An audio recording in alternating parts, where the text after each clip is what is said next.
Hello, all, and welcome to this late evening kombucha review. This is probably going to be the only review I do this week, so no beer review this week, just a kombucha review. Reason for that is basically I've kind of got some things going on, so I might be pretty busy tomorrow. And yet I never seem to accomplish what it is I ever aim out to do on those busy days. But anyways, I reviewed this once before during a dry January. I figured, they've started switching to a canned line. And yeah, this is from the Big Island. This is a local kombuchery. Um, yeah, it's called Ramble on Rosé. Not sure why it's called that. See here. Let's read the label now, shall we? Ancient roots. Kombucha is a raw living elixir. This delicious effervescent fermented tea is loaded with living enzymes, probiotics, amino acids, vitamins, and antioxidants. Kombucha has been used for centuries to detoxify, revitalize, boost immune function, and restore natural balance to the human body.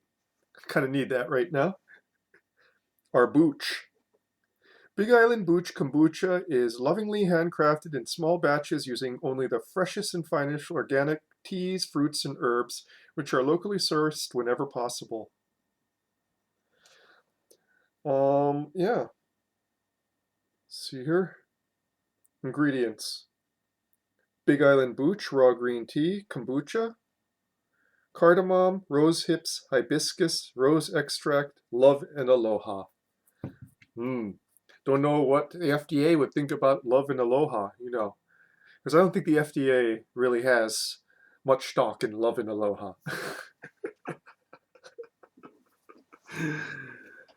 73 calories here. So not too much in the way of sugars and whatnot. But yeah. So this one has rose hips, cardamom, so I guess it's sort of like a gently spiced kombucha.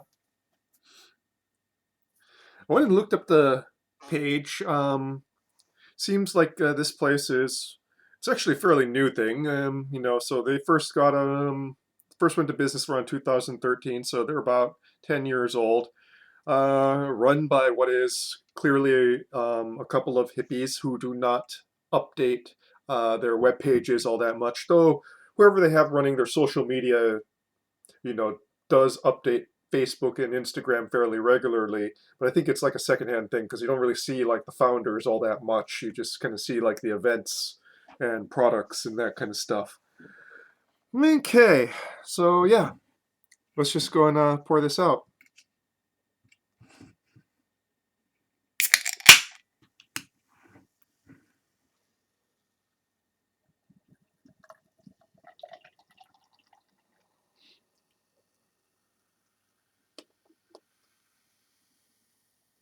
Ooh, got that fermented tang to it. So kind of apricot color with a sort of pinkish hue to it.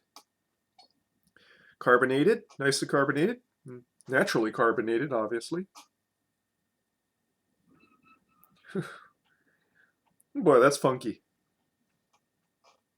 So obviously you got that sort of kombucha ferment tang. Kind of perfumey, herbal smell there. Rose hips is the base, but let's see here, what else was in here?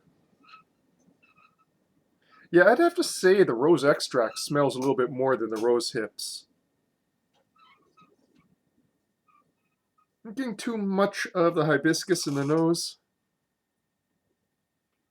The cardamom adds a certain sharpness to it, but just a certain sharpness, not too much dimensionality. It's mostly just the rose hip and the rose extract. Okay, onto the palate now.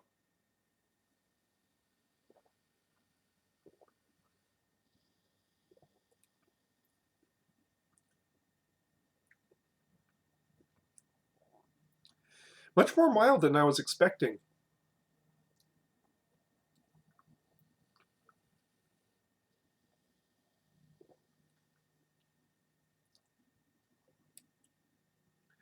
There's a light sweetness to it and a light tartness. There's a certain woody floral essence in the top note.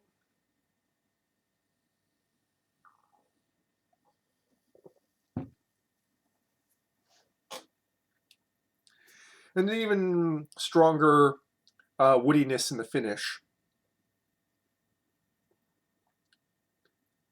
It's not like oak. It's not like oak woody, which is what I sort of, or charred wood, charred oak wood, that I usually go and use to describe. I would say this wood is more like a soft wood, you know, more evocative of cedar, but not actually. It's somewhat evocative of cedar, a little bit maybe.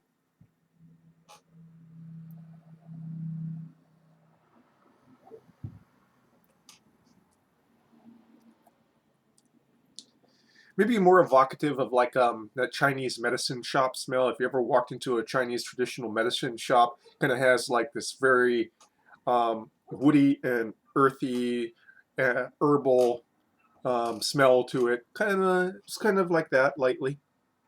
Overall, none of these are too heavy. All of it is fairly light and refreshing.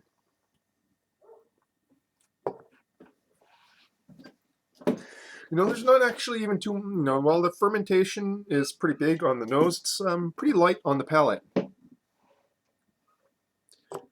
So yeah, if you're looking for kombucha that it's not really evocative of either rosé wine or rose water or even rose hip tea, but just something that's slightly floral, slightly herbaceous, slightly fermented, slightly funky. Over on the overall refreshing.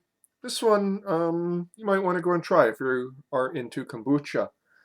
I have to say some of the other things that I've drank from them that I've not reviewed, I've enjoyed more, but this one is decent enough, anyways. And that, folks, is your kombucha review for this late evening. It's almost 11:30. Jeez. Okay, cheers.